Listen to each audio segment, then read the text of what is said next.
Good day, everybody. This is Chris with The Mind Divided. I hope this video finds you all doing well.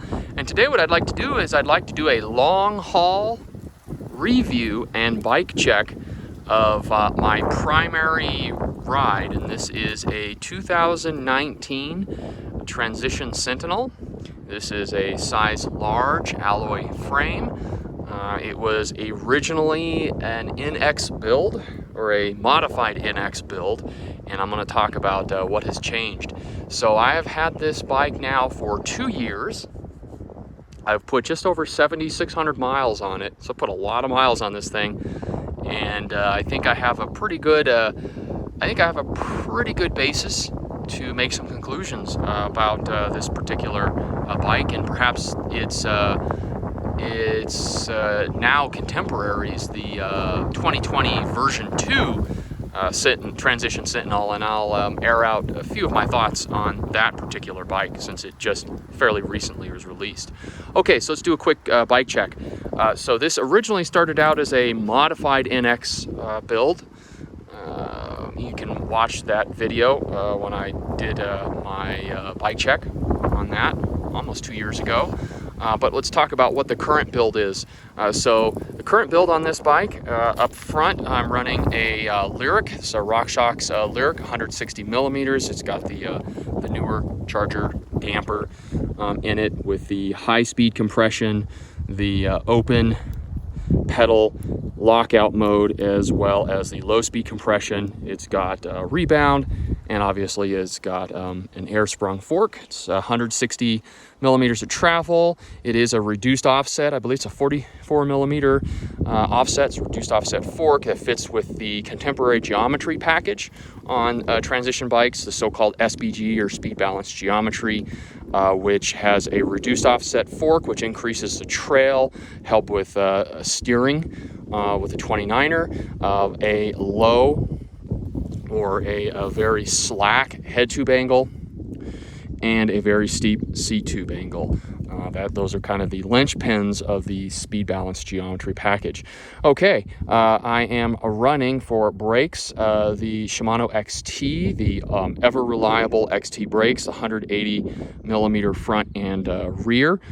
Some people might run a 200 millimeter up front and a 180 in the rear, but I find a 180 works just fine. I love the XT brakes, good stuff.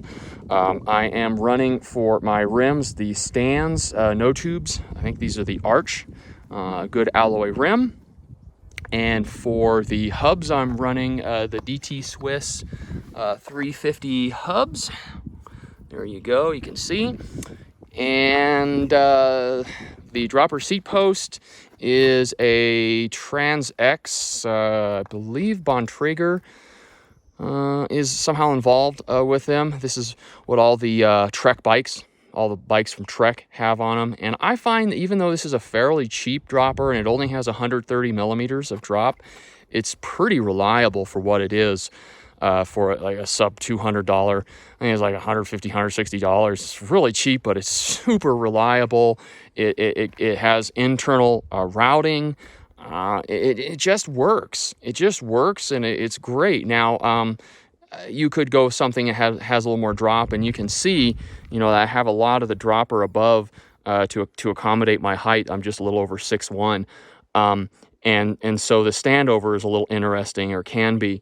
So you would probably be better served with 150 or even maybe 170 millimeter dropper. But boy, just for the cost and the reliability, I mean, when this thing explodes, maybe I'll put something different on it. I'm running the ESI grips. These are actually the thin grips. These are a little thinner, just red, thin. I really like ESI. I'm actually playing around with putting some ODI Rogues on and seeing how that works out. The cockpit is, in addition to the brakes and the grips, this is a race face affect bar. It's a 800 millimeters and an affect stem, and I believe it's a 50 millimeter stem, maybe even a little smaller than that. It's a pretty short stem. Let's see, moving on down. This originally came with a RockShox Deluxe shock. I've since switched that out to the Fox DPX2 with a trunnion mount that fits the Sentinel, and this actually it came off of another Sentinel, so it has the tune for a Sentinel. I'm running recommended. I'm running about 30% sag, and this seems to be, it's pretty solid. It's 57.5 millimeters of stroke that translates to 140 millimeters of rear wheel travel, and it's pretty linear. I believe the V1 Sentinel has a 7% progression curve, so that's pretty linear. You're probably going to need to run some volume spacers to help out, and there are actually some newer things out there that I'll talk about here in a little bit. I'm running the Raceface Chester pedals, Raceface crank boots, and fairly recently I actually had this is basically a brand new drivetrain that I'm running, and this is a Shimano. It's actually a mix of Shimano SLX and XT drivetrain. So you can see I've got an SLX crank, and I actually went with a 170 millimeter crank instead of 175 millimeter. Now I could run 175 for my height, but what I found is the bottom bracket is so low on these damn bikes that pedal strikes are potentially problematic. The pedals can get pretty low, and I had a lot of strikes with the original crank, which was, I believe, an NX, a Ceram NX 12-speed crank, and it was a 175. I was having lots of strikes, so I'm running a 170 now, and even though I have fairly long legs, I find that this is a little safer for me. This is a 32 tooth chain ring, and this is, I believe, a Shimano XT 12 speed. So this is I believe it's an 11 to 51 range, so really wide range, comparable to the wide range SRAM. And of course, this is running on the new micro spline driver, and I'm running the SLX 12-speed rear derailleur with a chain. And I'm also running, I put a new Shimano bottom bracket in as well. I had it put in.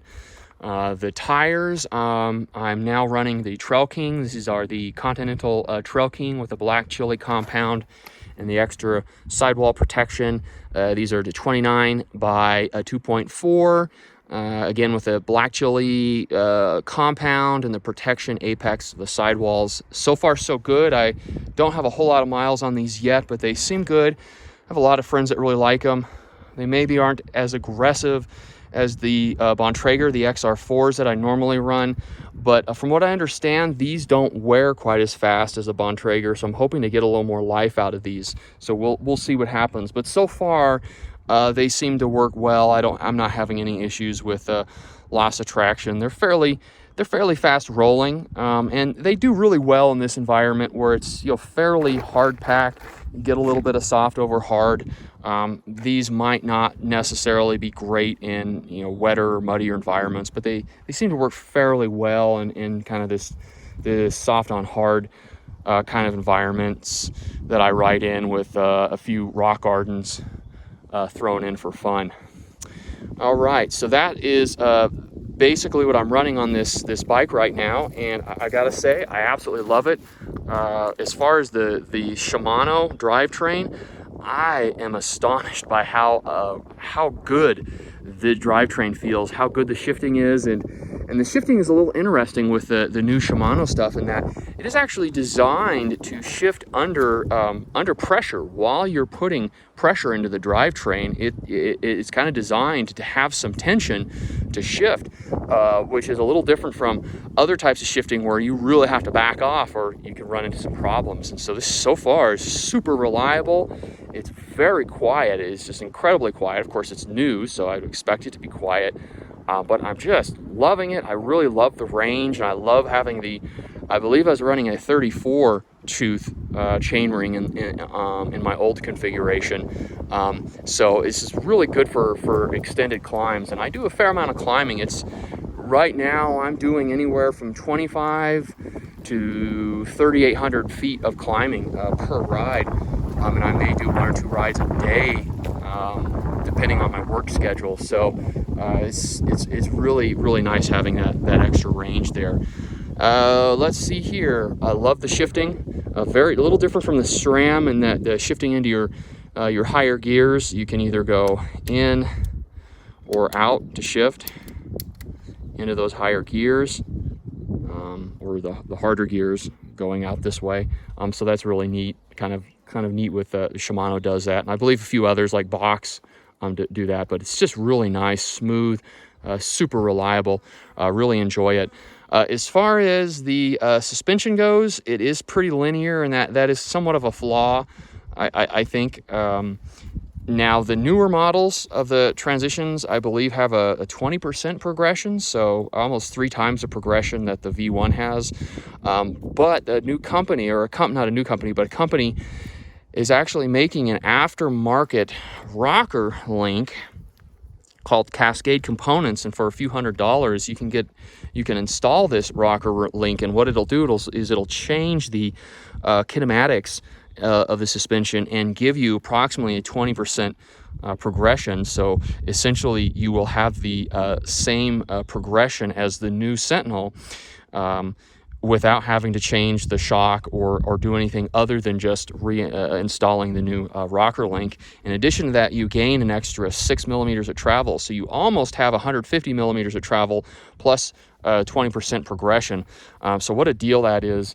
If I could save up a little bit, that may be something I'll look at perhaps in the fall or the winter. We'll see.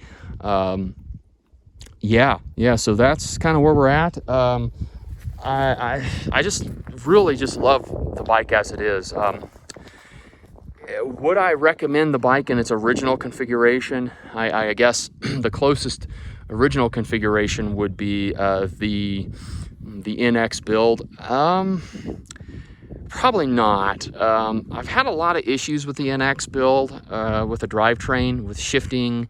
It's always just really super sensitive, really hard. The chain line, you really had to do a lot to try to minimize the chain line, because it would, originally it was like at a 7 millimeter offset from, especially in my bigger gears. So from here to here was about a 7 millimeter offset, and I worked with the shop, and they just took heroic measures, moving things around and attempting to tuck this in, and I think they got it down to about 5 or 6 millimeters, but I was still having issues. And it didn't matter that I put a new hub on, didn't matter that I ran the XD driver with a GX cassette. I even went to a GX rear derailleur, GX shifter, so essentially went from an NX to a GX drivetrain. It just didn't really seem to work well with this bike, and I don't know if that has to do with the tolerances or just the specific frame or what have you, but it just didn't really work well. The shifting was always just not quite as reliable as I wanted, and so far I'm just absolutely loving the way that the Shimano shifts, and it's really not that expensive. It's a couple $100 or a few $100, and you can have an entire if you want to go straight SLX, just a full SLX drive 1x12 drivetrain, a few $100 you can have it, which is just a super good deal. So I would, if I could do it all over again, obviously I don't think Shimano had the 12-speed, but, if I could do it today, I would just buy the frame and then build it up the way I wanted to. And so that brings me to my thoughts regarding the new Transition Sentinel. So here are my thoughts, and these are going to sound somewhat anachronistic, but that's just the way it is. So first of all, I'm really ambivalent, to say the least. I'm ambivalent at best about this move away from alloy frames. I like alloy. I like the way it feels. I feel confident with it. I understand that there have been great advances in carbon frames and that they're super reliable and et cetera, et cetera, et cetera. But that's what I learned on. That's what I've grown up with as a mountain biker, and I just have a preference for alloy. And it just saddens me that option seems to be taken away, and of course alloy is cheaper. And so the transition seems to be on that same trend where they're getting rid of, they're just not allowing you to have any alloy options anymore. And that's unfortunate in my humble opinion. The other thing, the new transitions, I love that they've updated the suspension, but when you look at what they're offering, they've got like their entry level transition is over $4,000, and it's, what is it, an SX or an NX build kit? So a low end 12-speed build kit, and you're paying over $4,000 for that. That just doesn't sit real well with me. I think that's and again, I know Transition is somewhat of a boutique brand. It's somewhat esoteric. It's kind of up there with, say, Evil or Yeti. So you are paying somewhat of a premium anyway. And there are definitely other more mainstream brands, I suppose, like Trek and Giant, which you can get a great bike for a lower cost. But I just think with the build kits that they're offering, that the prices are just, I can't recommend that, particularly now that I have experience with other builds. I would rather have an alloy option and then have an alloy frame with a better build kit. And it's just sad that option seems to be taken away from some of us. And I understand that does seem somewhat anachronistic, but those are kind of my thoughts and feelings. It doesn't take away from the fact that I think this is one of the best bikes. The geometry is wonderful. My only regret with this bike, aside from maybe I should have just bought a higher build and paid the money up front instead of kind of having to turn my bike into a money pit throughout the last couple of years. But the other thing is, I'm a pretty typical mountain biker. It would have been that way anyway. You can't go very long without having to tinker and to add something and to play with this and that. The cush core, for example, and adding a shock, or putting some new damper into your fork. So I probably would have done that anyway. Yeah, this has just been one of the best bikes I've ever owned overall, and this is the longest I've ever had kept a mountain bike. 2 years. Normally, every year I'm selling a bike and trying to work a drug deal to get a new one, and I've kept this one, and I don't have any intention of letting it go. I'm going to be looking at that Cascade Link. It's over $300, so I'm kind of like, oh boy, $300 is kind of steep for a Link. When with volume spacers and working with my sag, I have a pretty reasonable setup suspension wise. So I'm not sure if $350 is necessarily a good return on investment, particularly right now where